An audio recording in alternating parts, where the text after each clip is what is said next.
হ্যাঁ বন্ধুরা, মিলি বর্মা কিচেনে আপনার সবাইকে স্বাগত জানাচ্ছি। আজ আমি আপনাদের জন্য নিয়ে এসেছি ডিমের একটি নতুন রেসিপি। তো ডিমটাকে এভাবে, এখানে আমি 4টা ডিম নিয়েছি, এখানে পেঁয়াজ কুচি দিয়েছি, কাঁচা লঙ্কা দিয়েছি, লবণ দিয়েছি, একটু রিফাইন তেলটা ভালো করে ফেটিয়ে নিচ্ছি। তো বন্ধুরা, ডিমটা এভাবে ভালো করে ফেটিয়ে নিয়েছি, আর এখানে 3টা বাটির মধ্যে রিফাইন তেল মেখে নিয়েছি। হ্যাঁ, তো আপনারা রিফাইন তেল, সরষের তেল মতো এটার মধ্যে অল্প অল্প করে এই ডিমের গুঁড়োটা বাটির মধ্যে দিয়ে দেবো। ফুল দিব না, অল্প অল্প করে 3টা বাটিতে।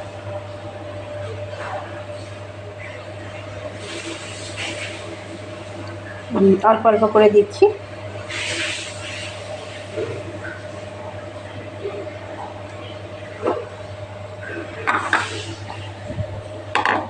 এই 3টা বাটির মধ্যে দিয়ে দিচ্ছি। তো এই বাটিগুলো কি করব, এই যেখানে জল বসিয়েছি যে ফুটে আসছে, এই বাটিটা এখানে বসিয়ে দিব এই জলের মধ্যে।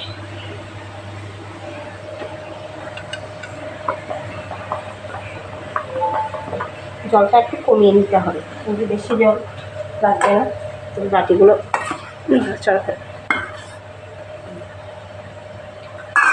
এখন এভাবে বসিয়ে দিয়েছি সাইড করে করে। এখানে কড়াইটা আমার আসলে জায়গা নেই, 2টা বাটি একটা একটা করে দিতে হবে।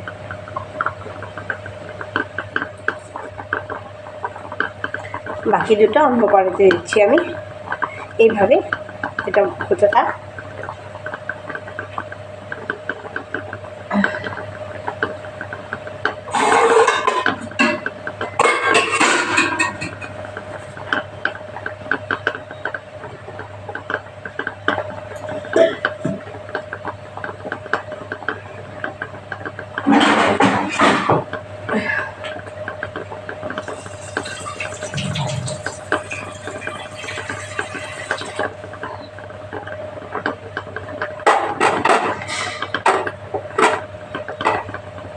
বাকি 2টা আরও অন্য কড়াইতে দিয়ে দিচ্ছি আমি। এইভাবে আমি 3টা বাটি বল করে নেব।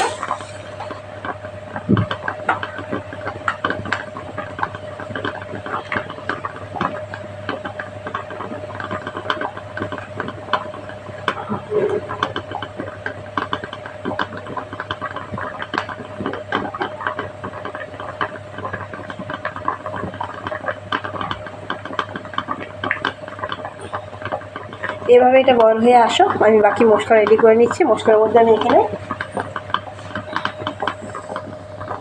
নিয়েছি পেঁয়াজ, টমেটো, কাঁচা লঙ্কা আর আদা। এটা পেস্ট করে নিচ্ছি, দেখাচ্ছি আপনাদেরকে।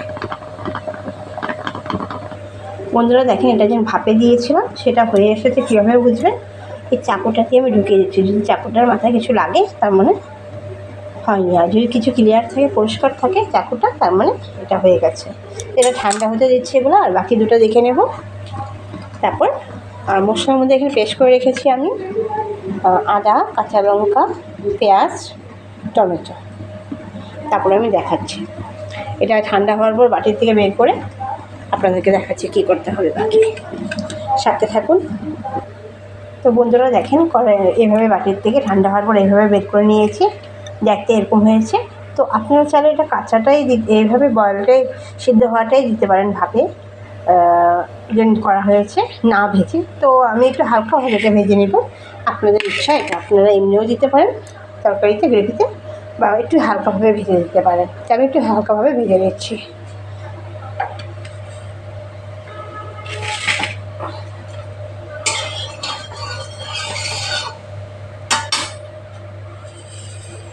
হালকাভাবে ভেজে নেব।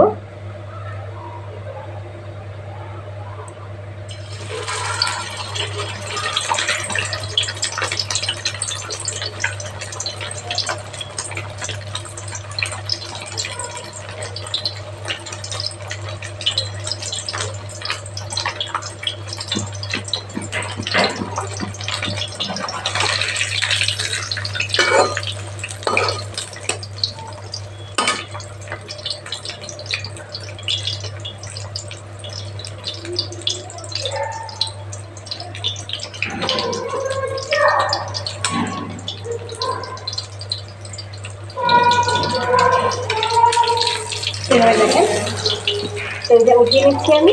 একটা একটা করে ভাজবো আমি। যাতে ভেঙে না যায়।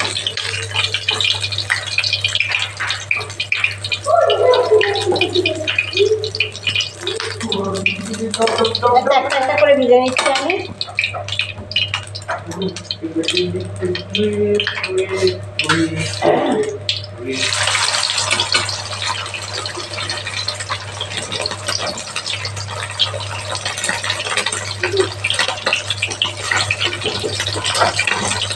এভাবে আমি একটা একটা করে ভেজে নিচ্ছি।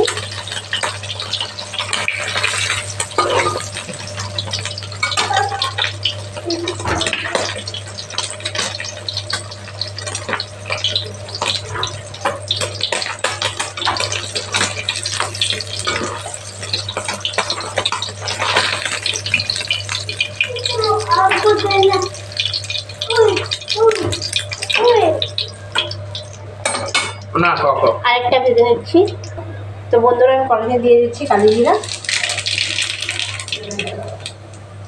তারপরে আমি দিয়ে দেবো এখানে পেস্ট করা মশলাগুলো। ফ্লেমটা কমিয়ে নিই, হিট হয়ে এসেছে কড়াইটা। পেস্ট করা মশলাগুলোর মধ্যে এখানে পেঁয়াজ, আদা, কাঁচা লঙ্কা আর টমেটো।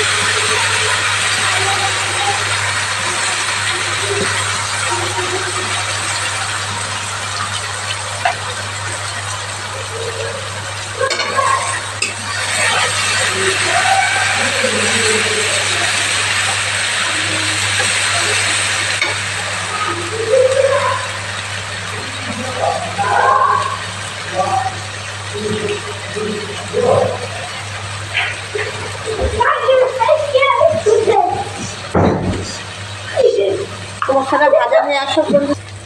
তো বন্ধুরা ওই মশলাটা দিয়েছি, আর কিছু দেওয়া হয়নি। গুঁড়া মশলা দিয়ে দিয়েছি 1 চামচ হলুদ গুঁড়ো, 1 চামচের মধ্যেই দিলাম। আর আদা দিয়েছি 1 চামচ জিরার গুঁড়ো দিচ্ছি। আর এখানে কালারের জন্য কাশ্মীরি রেড চিলি। আর এখানে কাঁচা লঙ্কা পেস্ট করা আছে, তো সেই ঝালটা মেনটেন হয়ে যাবে। আর এখানে মিশিয়ে দিচ্ছি।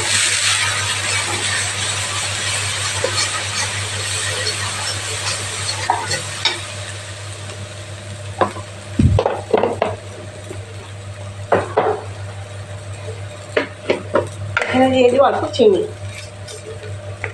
লবণটা দেওয়া হয়নি বন্ধুরা, তো লবণটা দিয়ে দিচ্ছি স্বাদ অনুযায়ী।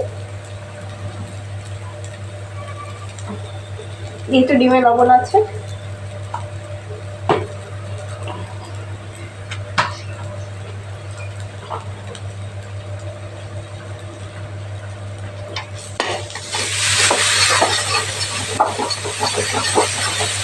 একটু সামান্য পরিমাণ জল লাগবে। মশলাটা যে সাইডে গরম জল আছে যে দিয়ে দিচ্ছি একটু।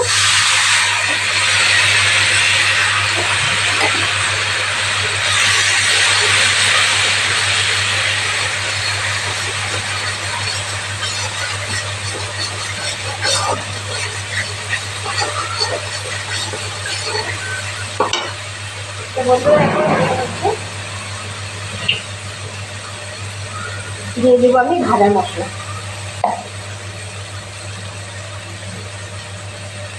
বাড়িতে তৈরি ভাজা মশলাটা আধা দিলাম।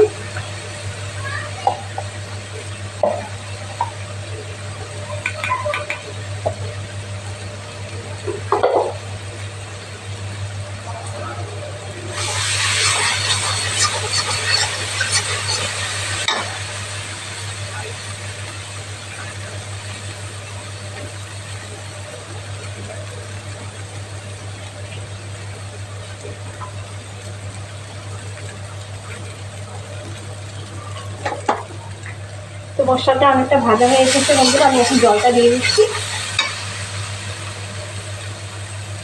এই আমরাতে করা গরম জলটা দিয়ে দিচ্ছি।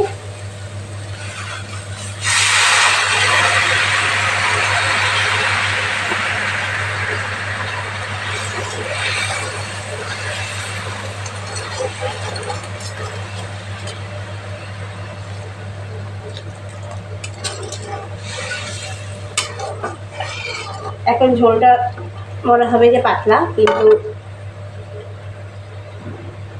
এটা ফুটে আসো, তারপর আমি ডিমগুলো দেবো। আর ডিমটা এইভাবে ভাজা করার পরে এইভাবে হয়েছে, দেখে নেন। আমি বাটে দিয়েছি কিন্তু কড়াইতে জায়গা হয় না বলে 3টাতেই করেছি, আর বাকি আমাদের মতন আমরা করে নিয়েছি লম্বাভাবে আমলেট করে নিয়েছি। এটা আর বয়েল করে নিয়ে লম্বাটা আর গোলগুলো ভাপে করে তারপর হালকা ভেজে নিয়েছি। তো এভাবে করে দেখুন, ভালো লাগবে। বড় কিছুর পাত্র থাকলে একসাথে 3-4টা বাটি বসিয়ে, তো এইভাবে আমি 3টাই করেছি দেখানোর জন্য। তো এটা ফুটে আসো, তারপর ডিমটা দিয়েছি। এগুলো ডিমটা দিয়ে বেশি ফুটাবো না, সেই জন্য একটা ভালোভাবে মশলাটা হয়ে আসো। তো বন্ধুরা দেখেন ঝোলটা অনেকটা ফুটে এসেছে, তা হালকাভাবে আমি ডিমগুলো দিয়ে দিচ্ছি। তো বন্ধুরা দেখেন আমি ডিমটা দিয়ে নিয়েছি ঝোলের মধ্যে। এটা 1 মিনিটের মতন রাখবো, তারপর আমি ধনেপাতা গার্নিশ করে নামিয়ে নিব। খুবই অল্প সময়ের মধ্যে রেসিপিটা হয়ে যায়, অবশ্যই আপনারা বাড়িতে ট্রাই করে দেখবেন। তো বন্ধুরা রান্নাটা হয়ে এসেছে, আমি এখন ধনেপাতা গার্নিশ করে দিচ্ছি।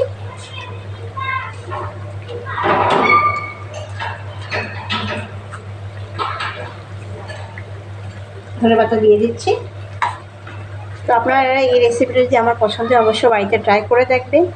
আর রেসিপি ভালো লাগলে লাইক তো করবেন, আর যারা আমার চ্যানেলকে সাবস্ক্রাইব করেন না তারা অবশ্যই সাবস্ক্রাইব করবেন। সাবস্ক্রাইব করে আমার রেসিপিগুলো দেখবেন। সাবস্ক্রাইব করার পর রেসিপি দেখার পর আবার আনসাবস্ক্রাইব করবেন না, কে অনেকেই করে। যেহেতু গতকাল 93 ছিল আমার, 393, একজন দেখে আনসাবস্ক্রাইব করেছে, 92 হয়ে গেছে। তো এইভাবে করবেন না, একবার সাবস্ক্রাইব করার পরে আপনারা আনসাবস্ক্রাইব করবেন না। তো আমার এই রেসিপি আপনারা অবশ্যই বাড়িতে ট্রাই করে দেখবেন, বাচ্চারাও ভালোবাসবে। তো মিলি বর্মন কিচেনে এতখানি, সবাই ভালো থাকবেন, সুস্থ থাকবেন। কাল দেখা হবে একটা নতুন রেসিপির সাথে। নমস্কার।